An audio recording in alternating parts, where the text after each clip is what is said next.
Things off. So hello, everyone. Thank you so much for joining us today for today's Mountain Talk. My name is Bryce Knapp. I am the Associate Director of College Affinity and Faculty Engagement here at Lehigh University. I'll be presenting instead of Jennifer Cunningham today. She is out traveling for the department, so she will not be joining us. But I'll be here to moderate and give everyone kind of the lay of the land for today's presentation. So a couple of quick housekeeping notes. The session today is going to be recorded, so we will be able to access that later. We'll have it posted on the Alumni Relations YouTube page after the fact if you need to drop off early, so that way you can reference the presentation again or share it with a colleague or a friend for anyone who may be interested. As well, at the bottom of your screen, if you have any questions for the presentation at the end, once we get to the Q&A section, use the chat function. If you can adjust the settings to chat with everyone, so that way we can see what other people are talking about and what questions may be coming up if they are repeated questions for our speaker today. So speaking on that, so Dhruv Seshadri is going to be our speaker and presenter today. Dhruv is an assistant professor with the Department of Bioengineering here at Lehigh. He joined us in August of 2023 as an assistant professor. He received his Bachelor of Science in Polymer Science and Engineering in 2014, his Master's of Science and PhD, both in Biomedical Engineering in 2018 and 2022, respectively, all from Case Western Reserve University in Cleveland, Ohio. His research primarily looks at the development, validation, and translation of wearable technology, bioelectronic devices, and digital therapeutics targeting the translation of human health and human performance. So with that, I'm going to pass over the reins to Professor Seshadri. I'm very excited to hear about this today and hearing about the research and what's being developed and done here at Lehigh. So Dhruv, go ahead and take us away. Awesome. Well, thank you so much, Bryce, and thank you all for taking the time to join. See, there's about 70 participants, so it means a lot for you all to share your afternoon with me to talk about something that's near and dear to my heart. The title of my talk this afternoon is Wearable Technology and Human Performance, Exploring Collaborations Between Bioengineering and Lehigh Athletics. Before I talk, this is a question I ask my students almost on a daily basis, but I want to pose a question to the audience today, which is, what's your why? Everyone has a job where you do something that you're passionate about, but why do you do what you do? What gets you out of bed? And for me and the Seshadri Lab here at the Department of Bioengineering at Lehigh University, it's the opportunity to engineer devices and translate technologies to improve patient outcomes in the most critical areas of medicine. And so through that, our lab is a multi-arm approach to accomplishing this. We want to utilize sports medicine to collect baseline data that's involved in healthy athletes to enable musculoskeletal and physiological modeling, to assess sensitivity, selectivity in data sets, but also to help guide decision-making and look at device specifications based on the collected data. We then want to utilize this data and similar technologies in a return to play or rehabilitation setting to understand the nuances in biomechanics and physiology. So in other words, if an individual is injured or sick, how do we utilize such data to help improve their recovery from whatever they're going through? And next is we want to take this to the most critical areas in medicine. So we want to translate these learnings for disease monitoring, leveraging our learnings from the sports medicine front and the rehabilitation front. So some of these areas in the cardiovascular front, the neuromuscular disease front. The purposes of today is really going to be focusing on our work in the human performance front, leveraging collaborations at Lehigh University and beyond. And so our lab, the Mobile Health and Engineering Lab, we really focus on multiple areas. One is the human performance front, where we want to integrate both subjective and objective data to create comprehensive risk stratification analytical models for decision-making purposes. So we want to incorporate daily readiness surveys, our questionnaires, looking at sleep assessments in conjunction with physiological monitoring. So looking at heart rate variability, skin temperature, muscle oxygen saturation, or other digital biomarkers that can be indicative of human health and performance. We want to incorporate that into holistic assessment for risk stratification purposes. And then we can develop and leverage machine learning principles. So this is work that my two PhD students are working on actively in the group to ultimately translate that data from a reactive to proactive means for assessment purposes. And once we know these models, then we can develop risk stratification for specific diseases, coupled with device fabrication efforts, leveraging our group's background in biomaterials, device fabrication, semiconductor processing, et cetera, to create point-of-care devices or wearable devices, epidermal devices that can then leverage edge computing to create these risk stratification models towards improving patient outcomes. And we can risk stratify it into similar athlete management systems today into a red, yellow, green system to assess severity in numerous fronts. And we currently have multiple efforts on this front, from a cardiovascular standpoint to neuromuscular diseases for dysphagia, to musculoskeletal injuries, whether that's myasthenia gravis, to anterior cruciate ligament reconstructions, or even to chronic kidney disease or acute kidney injuries for renal, which is all of these are areas that we're working on, leveraging clinical colleagues to help us understand the use cases in the lab. So this engineering medicine collaboration is going to be one of the key themes for my talk, as you can kind of see through various projects that I'll be describing. So to go about any project, we follow a four-tier approach, which is one, we want to identify the question and technology at hand. We then want to assess the efficacy of such technologies, both in a healthy cohort, but also from a rehabilitation standpoint. We then want to perform data modeling to understand what the data is saying and how can it be applied, and then subsequently translated out from the lab into specific clinical applications. So in one such area in the human performance front is a paper we published earlier this year. Really, it's the first paper published in the sports technology field, providing a framework to assess technologies. So this is a collaborative paper we wrote with folks from Australia, Europe, and the National Basketball Association, the NBA, where we kind of all put our minds together at a framework that started off in Ghent, Belgium in September of 2022. And we'll be continuing this work in Ghent in a couple months to look at how do we develop technologies and how should companies go about the validation process when they start engineering devices, and how can devices be validated in an agnostic manner for appropriate clinical decision-making purposes. So once we can figure out how to validate this, we can then assess the efficacy of devices. And so this is a study that we did with colleagues at the Cleveland Clinic a few years ago, the Heart and Vascular Institute, looking at the efficacy of a specific wearable. In this case, it was the Omron Heart Guide smartwatch for blood pressure monitoring. And this is in 2020 when the device was FDA cleared to look at blood pressure in a non-invasive manner. So we compared the accuracy of this device against arterial line, where arterial line was deemed the gold standard. So these were in patients following cardiac surgery. And we found that just because something is FDA cleared does not mean that this technology is ready for primetime use. And this is indicative of the correlation coefficients that we receive for both diastolic blood pressure and systolic blood pressure when compared to an arterial line. So understanding the nuances and the sensitivity of data allows us to assess whether devices are ready or how can they be translated for subsequent application.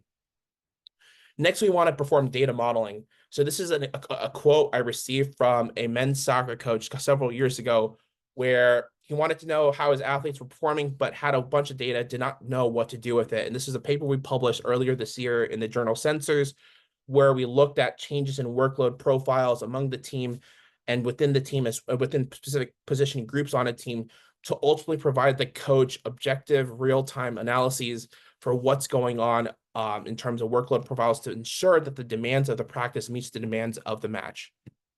And so once we do that, we can then translate such data to clinical applications. And so some areas on the musculoskeletal front is for anterior cruciate ligament tears, and I'll share some work that we're doing there among is one example of rehabilitation work. And so ultimately what we want to do is syndicate and create time synchronous algorithms that can look at both the cardiovascular dynamics and the musculoskeletal physiology, incorporating heart rate, muscle oxygen saturation, VO2, electromyography, to looking at muscle activity. How can we create holistic algorithms? And this is what one of my PhD students right now is currently working on for ACLs, but also in other areas in medicine as well. And so one of the first things we do, kind of following that four-tier approach that I just described, is looking at the efficacy of devices, right? So our lab has kind of four areas that we're focusing on right now.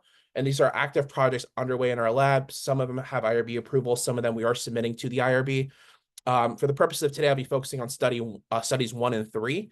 But one is looking at the efficacy of heart rate monitors. Just because we have commodity devices does not mean that they may be accurate.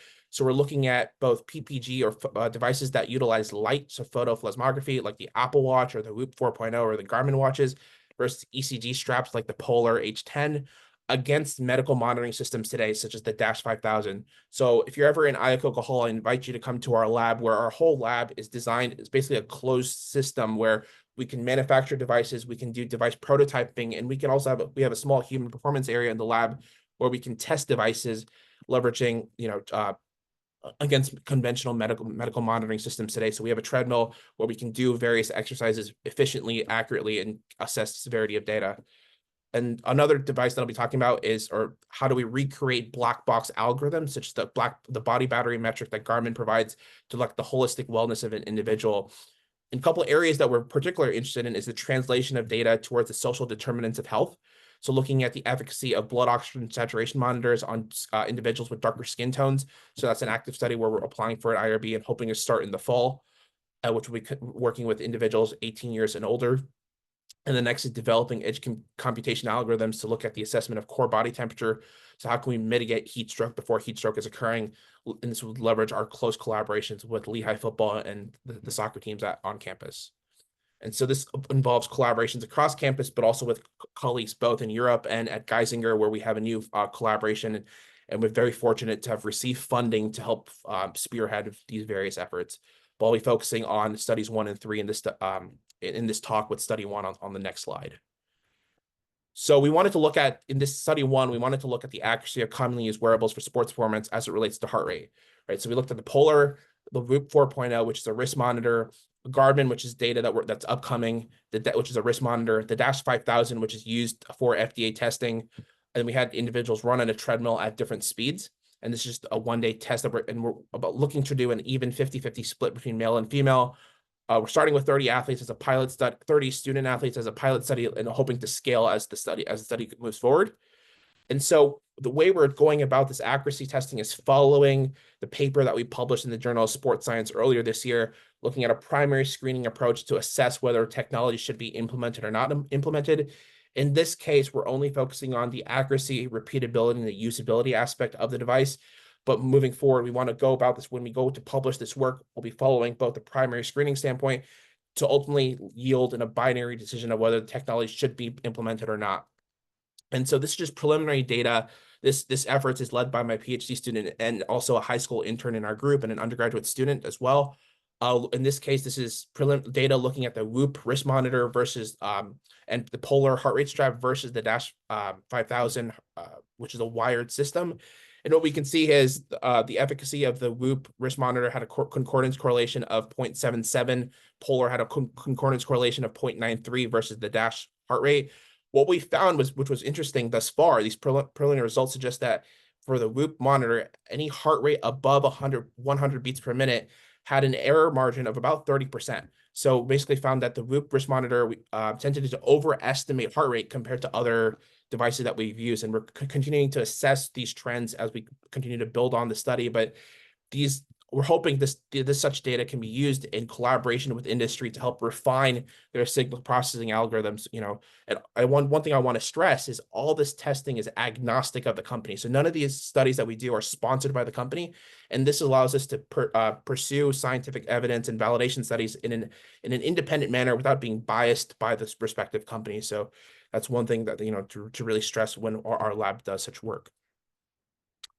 And so once we look at the studies, how do we apply in different areas in medicine? So one area we're particularly interested in is the area of women's health, which has been a huge area for funding in the country the last few years. But in the context of sports medicine, we know that women receive 40% or less of collegiate funding, with Division I athletics funding men's sports at a twice a higher rate than women's. And we know that there's financial barriers with regards to this funding inequity, which impacts the readiness level of athletes towards meeting the demands of competition. And from a clinical standpoint, it's well established that female athletes are at an increased risk of injury than their male counterparts. And when we look at the literature today, commonly utilized load response analytics, such as the acute to chronic workload ratio and numerous other metrics, are studied on male professional athletes than female. And so there's from an engineering standpoint, or bioengineering standpoint, there lacks continuous objective longitudinal load response data on female athletes, which then drives a whole series of research questions, which our lab is particularly interested in addressing, and what we're currently doing today, which I'll share a little bit in this talk. And so a couple areas one is upper extremity workload monitoring. So this is in pediatric and adolescent softball athletes. So this is a decentralized study we're doing in Greenfield, Indiana. It's just near the Indianapolis area. We're also interested in how do religious observances like Ramadan affect student athletes.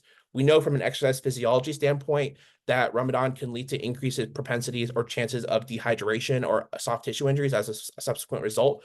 but those are all just merely hypotheses that have been presented in literature. There's no objective data to show changes. And so this is a paper my PhD student, Joe Amatrano, is currently, we're about to publish or submit to a journal, excuse me, looking at a myriad of metrics, one being sleep duration. We actually found sleep duration was increased during Ramadan when the athlete changed her schedule to allow her to observe this religious festival with the diligence and thoroughness that it deserves to be followed.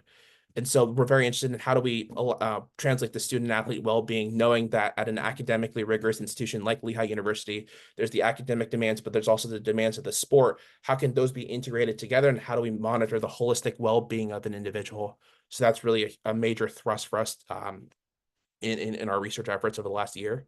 And next is unboxing black box metrics, and I'll get to that in a little bit with some of our work with warfighters today. But really, the key takeaway is women's health remains an understudied area despite the increased injury risk faced by this population, and there's a further need for research and funding to help drive this work. And so one of the studies that I'll talk about is our work with female softball athletes. So in this case, we're using 3 devices. We're using a pulse workload monitor, which measures elbow torque and arm speed. We're using heart rate to look at the polar H10 monitor to look at heart rate and heart rate variability. And we're using the Moxie monitor, which measures muscle oxygen saturation based on changes in deoxygenated and oxygenated hemoglobin levels. And so this is a picture of an 8-year-old student athlete in prowess pitching in Greenfield, Indiana, where the Moxie monitor was worn over the deltoid. And so we want, unlike a lot of the literature where athletes are confined to performing on an erg or on a treadmill, we want to have these athletes working out in their same dynamic environment. So in this case, this is a bullpen session. It's actually a really fun study to watch because we see the kids pitching to their dads. So it's a very family-centric, getting the parents involved with our clinical study, which we found improves buy-in and compliance and understanding and helps with the translation of the data to help them. And so the clinical need that really drives this is in softball, there's a lack of pitch counts and a lack of policies that guide how hard athletes should be working. So some of these athletes end up pitching 300 to 400 pitches over a weekend. Just to put that in context for Major League Baseball, an average pitcher probably pitches around 90 to 100 pitches and then has around 4 to 5 days of rest. And in the female softball, there's no policy to guide such decision-making. So the objective data like this could help influence policies down the line. So we're very fortunate to collaborate with Prowess Pitching, the American College of Sports Medicine, and the NCAA on this to hopefully translate such data to help guide policies and pitch counts. And so one thing we found is we're looking at both adolescents and pediatric and adolescent populations. So we're looking at different age groups where we segment the data. So we're looking at from a 7 to 10 age group, 11 to 14, and 15 to 18. And we found that as the age group goes on, that there's an improvement in arm speed. And this is data that we're currently collecting. So the study's ongoing. Similarly, my PhD student has developed an analytical system where we can partition the heart rate into various zones to looking at recovery to anaerobic phases. So we can provide the coaches real-time analytics as to where their heart rate stands over their duration of their workout, knowing that how can we then develop protocols from a training perspective to help normalize and keep that heart rate within a zone, knowing that increased heart rates can lead to deleterious performance and cardiac adaptations, et cetera. So being able to provide such analytics real time, leveraging these zones is one of the novelties disseminating from this study. Concurrently, we can develop time synchronous algorithms to look at muscle oxygen over time. So we can pair both heart rate and muscle oxygen to look at, well, how hard is the deltoid working and what is the heart rate response in relation to that? So from a sports medicine standpoint, we call that the relationship between the external load and the internal load. How hard is the athlete working? How are they responding to what they're doing? So this is really the first study. This is the largest study in orthopedic sports medicine focusing on such a population for this particular sport, but also the first study using wearables and time synchronous data to look at both biomechanics and physiological data in conjunction with subjective assessments and surveys that we're collecting. So stay tuned. We're hoping to publish this work end of the year. In similar vein, we talked about softball. Let's move to baseball. Well, we know that there's a quest for athletes to throw faster and harder. And we just came out of a COVID-19 pandemic, but unfortunately, we're still in a major pandemic in sports today, which is an increased rise of Tommy John surgeries. Kids want to emulate their superstars. The kids want to become the next Pedro Martinez, or kids want to become the next Paul Skynes on the Pittsburgh Pirates, or whomever it could be. But however, with the need to throw faster and harder, we're seeing a significant rise in ulnar collateral ligament injuries or surgeries in baseball today, otherwise referred to as Tommy John surgeries. So this is data from the Andrews Sports Medicine Institute in Alabama. So one of the leading surgical institutes, James Andrews, who's the team doctor for Auburn and the University of Alabama, was looking at this retrospectively and found that a lot of these kids' elbows end up presenting like 40 or 50-year-olds at such a young age because of the wear and tear on their body. So the question is, how do we mitigate overuse injuries, and how can objective data from wearable technology be used to mitigate such work? And so this is a study that was actually published last week in Sensors. This is a collaboration with the Drummond Group at Case Western Reserve University at my alma mater, where we utilize wearable technology. This is the same technology that we're utilizing in softball on such populations. And we can look at changes in muscle oxygen over time during bullpen sessions, where it's interesting to see how muscle oxygen increases during the throwing motions compared to the shoulder rotations. And we can measure arm torque, knowing that as the bullpen session progresses, we can see an increase in arm torque over time. And so taking this data into account, we have a collaboration with Lehigh Baseball. So I just want to give a shout out to the student athletes at Lehigh. 2 of them were drafted by the Boston Red Sox and Texas Rangers, which is a fantastic credit to them, and just to the overall success of the program. So we're very fortunate and lucky to be collaborating with Lehigh Baseball starting this season on developing their preseason training, but also leveraging technologies to help guide performance and training protocols for their student athletes, particularly pitchers. And so that said, at Lehigh, who are we working with? Well, we have access to about 164 athletes over a given season. So assuming a season's about 4 months, and that leads to about 19,680 athlete days of data that's collected on a per academic year basis. So as we start to develop artificial intelligence and machine learning models, this provides us a unique kind of first-in-class opportunity for predictive and precision health applications to translate this data and to really create value in the sports medicine field where data and such analytics are not provided today. So we're working with women's soccer, men's football, baseball, in this case, only right now focusing on pitchers, but we'll expand to other position groups. And also swimming, where we're interested in looking at overuse injuries in butterfly and breaststroke swimmers. And I won't be talking about this today, but this is a paper that we're currently finishing up, submitting end of this week on some pilots work that's a couple of my undergraduate students have done last semester. So I'll be focusing on women's soccer, which is a big focus for us. And this is the collaboration with their soccer coaches who have been extremely supportive in our work, Lauren Calabrese and Gina Lewandowski. So just give a huge shout out to their support for our work and supporting our students in the lab. But for this study, we want to quantify movement biomechanics and cardiovascular training in matches using wearable technologies. So the data that I'll show you utilizes the Whoop device across 14 female athletes really over the fall semester. So this is about 16,913 data points, of pretty substantial amount of data from a longitudinal perspective.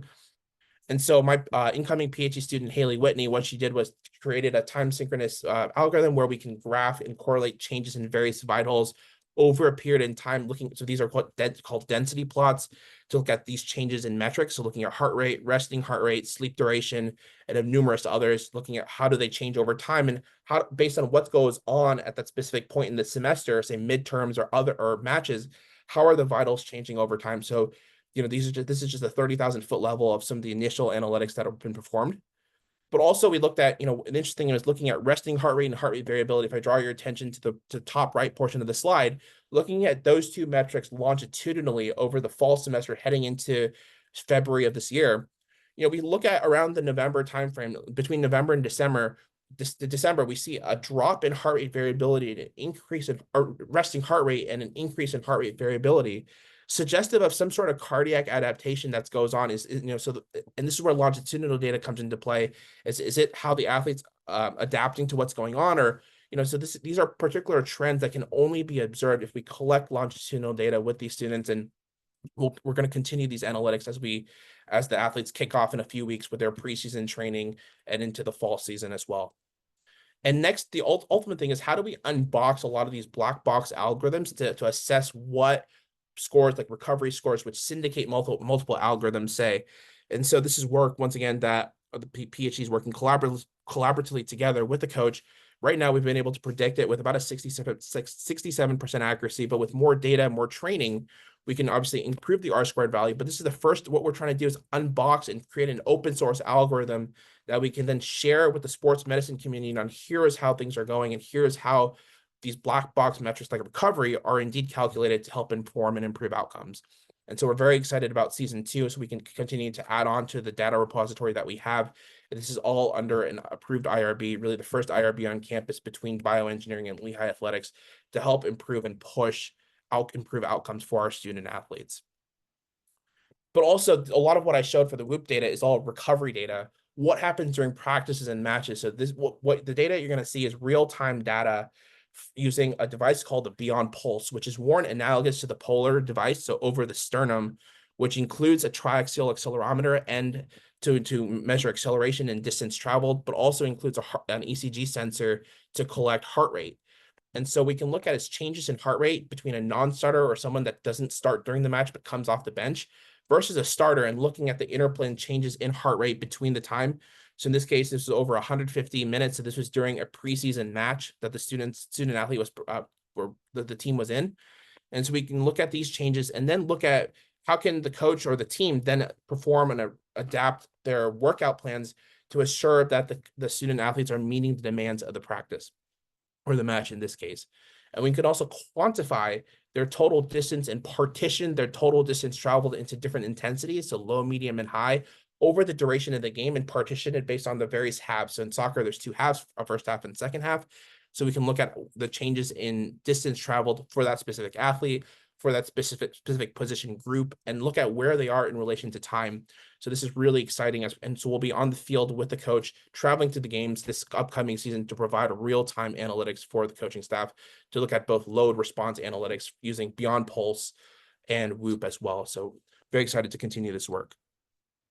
Kind of the next area is in men's football, which has been a huge area for us. And from an alumni standpoint, we had a really great conversation with some of the alumni during the spring game, April 20th. So very excited to continue our work with Coach Cahill, who's been incredibly supportive of our efforts here at Lehigh.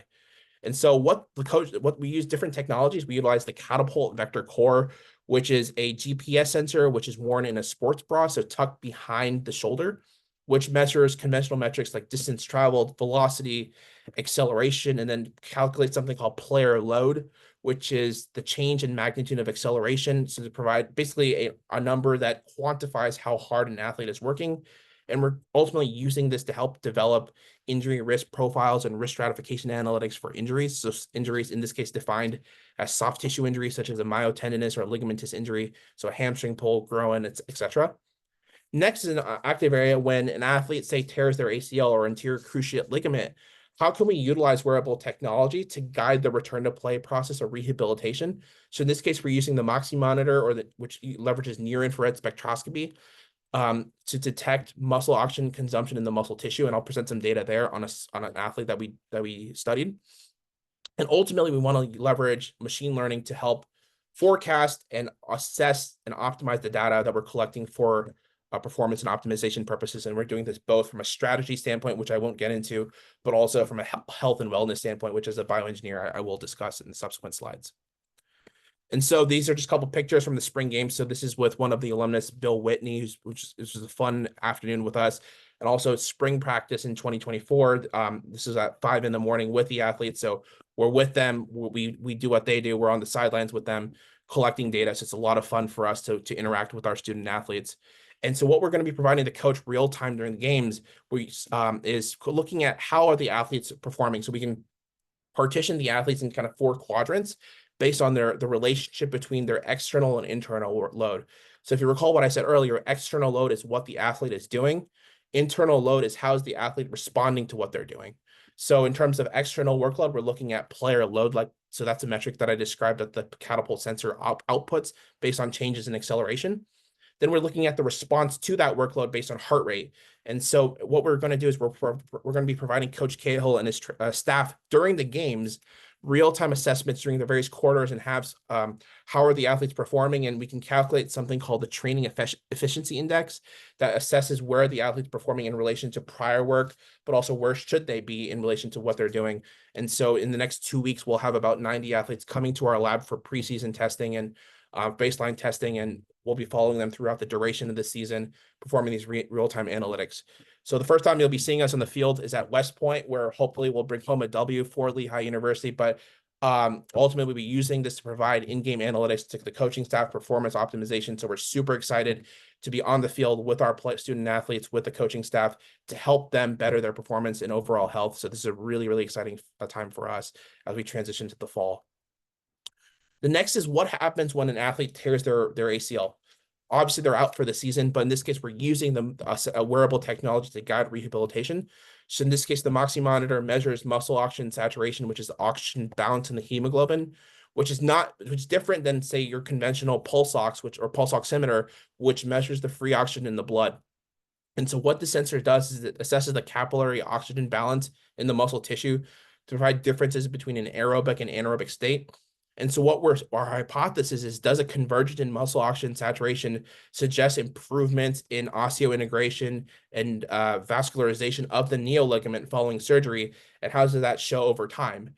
And so what I'm going to show you is data on one Lehigh student athlete. So this is an offensive lineman that tore his ACL. So we're looking at differences in muscle oxygen on the y-axis versus time on the x-axis.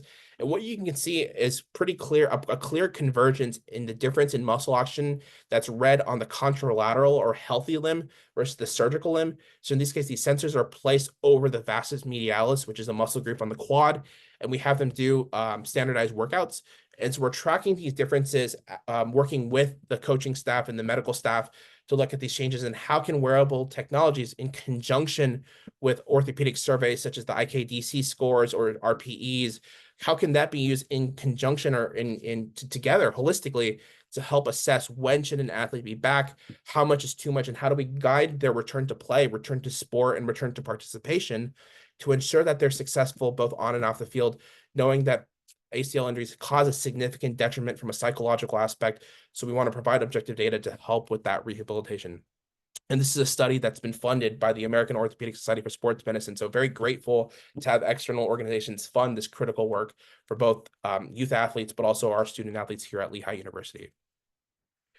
The next thing is, what do we do beyond Lehigh? Well, we're focusing on other organizations as well. So we have a partnership and an approved IRB, really the only IRB in the country, with Spire Academy. So some of you may have heard of IMG Academy in Bradenton, Florida. Well, Spire Academy is just the competitor. It was founded by one of the coaches who ended up coaching Venus and Serena Williams, who started the whole Bolletary Academy in Florida. This individual then started Spire Academy in Geneva, Ohio, which has the largest indoor track and facility in the world, and a bunch of other facilities that are just state of the art. And so we're very excited to have a partnership with them to work on high school athletes and to create this pipeline where we can translate analytics, both from high school athletes to collegiate athletes here at Lehigh. But also the unique thing about this collaboration is we're starting to create an internship program where students who are interested in sports performance can go to Spire, get the education and real-time hands-on experience working with athletes, and athletes at Spire could then come to the Seshadri lab at Lehigh and get real-time engineering experience. So that bilateral exchange will help improve our sports medicine research at the university, and then help generate a new set of ideas for device engineering efforts that our lab is then starting. And so what do we do, when we beyond the athletes? Well, one thing we've been very fortunate to work on is with a specific warfighter group, or SOCOM, special operators. And so I want to talk a little bit about our work in wearables for special operators today. Whether it's looking at a battalion, a squadron, etc. So we're utilizing wearable technologies to help guide their assessment. So in this case, whether it's heart rate, body battery, blood pressure, whatever it could be, then creating risk stratification algorithms to look at those changes over time. And then from a performance and health standpoint, we can look at it both to optimize performance. So how do we relay that data to mission control to assess their overall training status? Or in the case they're injured, how can we utilize this data to then send it to the PJs to optimize the golden hour, knowing that the chance for survival significantly decreases after a 1 hour period. So how can we help optimize the golden hour by utilizing data that can be collected non-invasively and in an unobtrusive manner? So this is active area, and an area that we are very, very excited about and should be kicking off in the fall semester. And my incoming PhD student, Haley Whitney, will be leading this effort for us. So very, excited to kick this off. So let me show you some data where we're at. And this is led, actually, this work, my high school intern, Ian, has just done a fantastic job this summer doing some work on this front. So this is work that we've done looking at a specific warfighter group over a training period.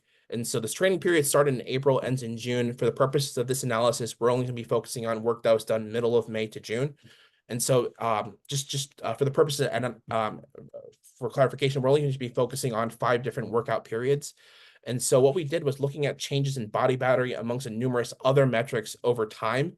So looking at as the various activities progress, how did the changes in such vitals deviate, and how can we then create workout plans to push to these operators to normalize what they're doing over a period of time.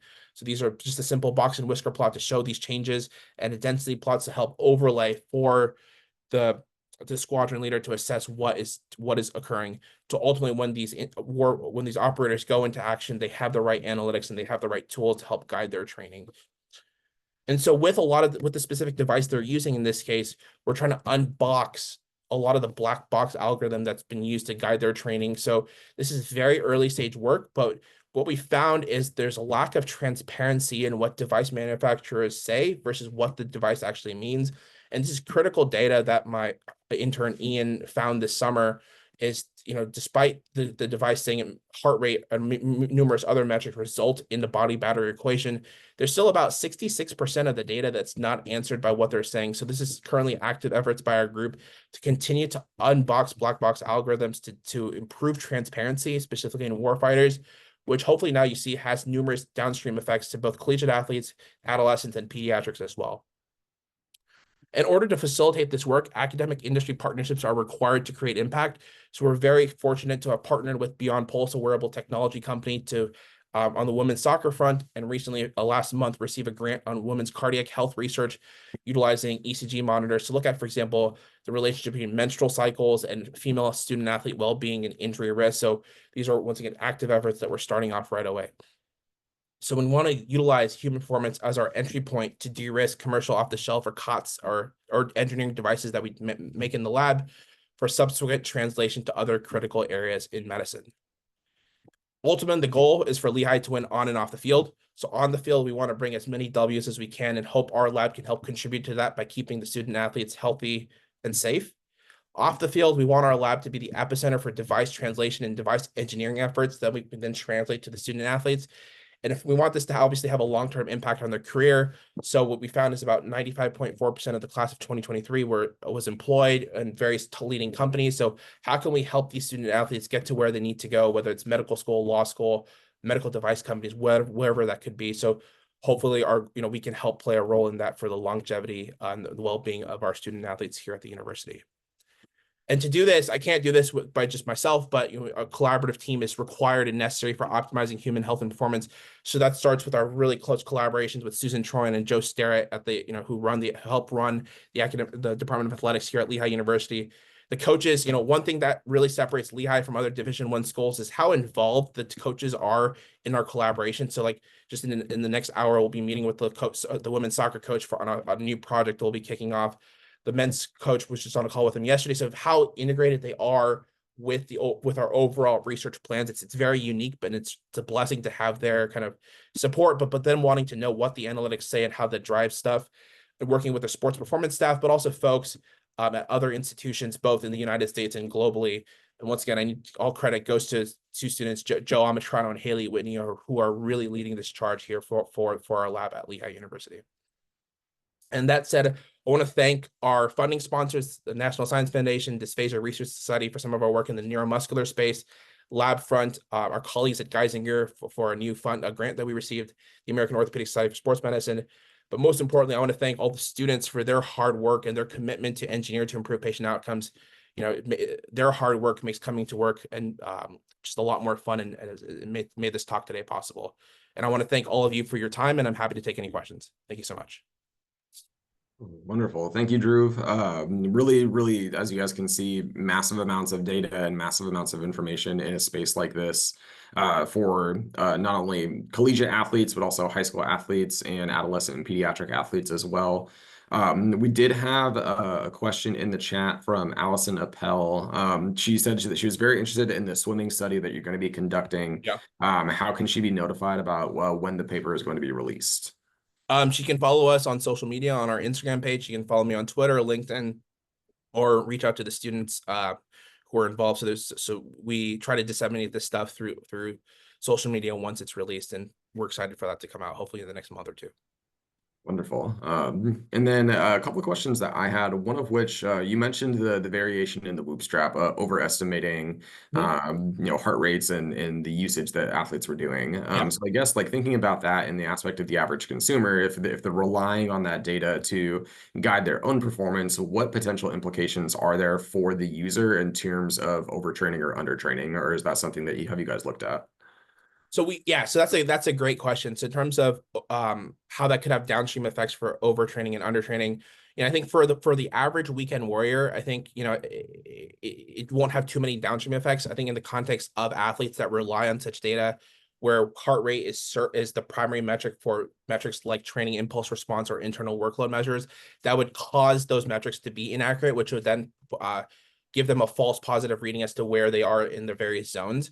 So from a general consumer perspective, it may not have too many downstream effects unless they're using it as a health diagnostic tool. Then in that case, that opens up a whole other question and presentation. But for the average athlete, that's where a lot of this becomes concerning in terms of how do they use this data to guide their training, and are then the workouts that are prescribed to them accurate or not based on the data that they're collecting.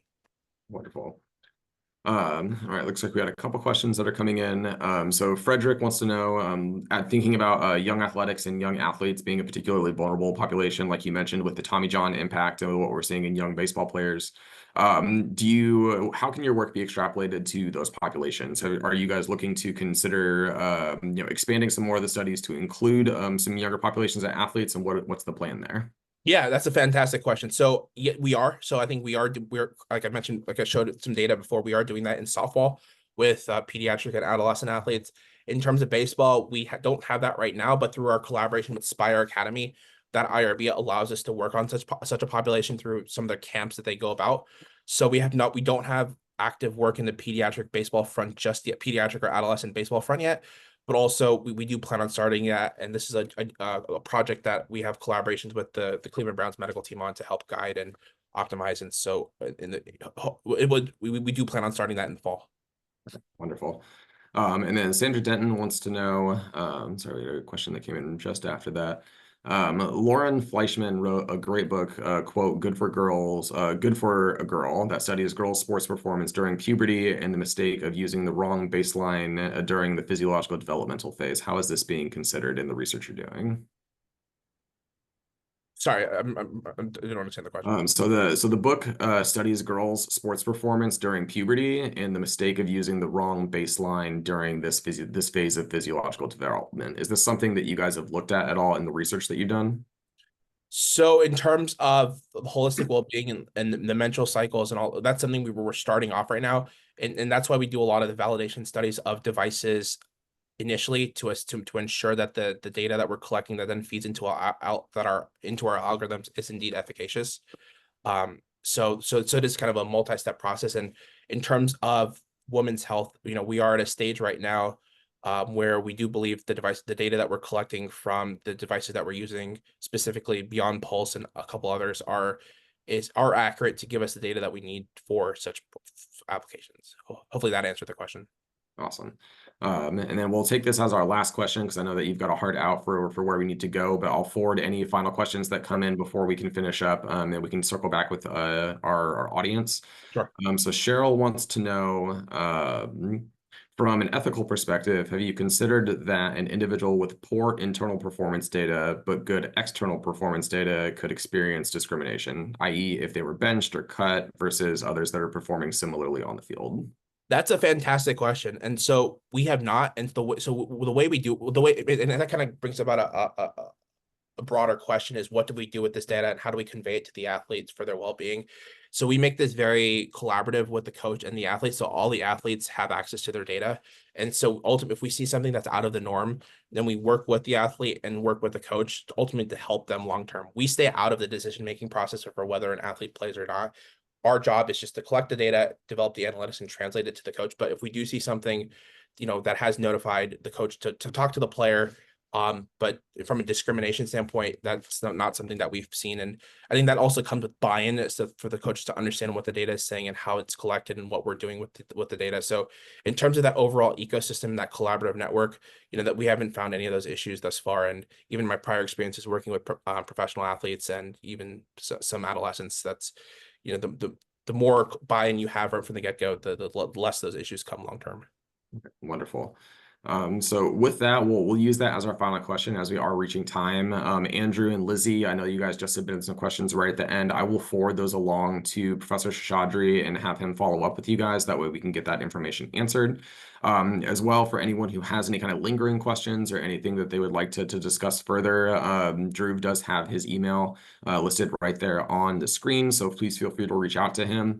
Thank you very much for taking the time to join us today. Thank you very much to Professor Dhruv Seshadri for a wonderful presentation and some really interesting research that's happening here at Lehigh. If anybody has any questions further, please feel free to reach out to Dhruv or to the Alumni Relations Office, and we're happy to put you all into contact from there. So thank you all for joining us and have a wonderful rest of your week.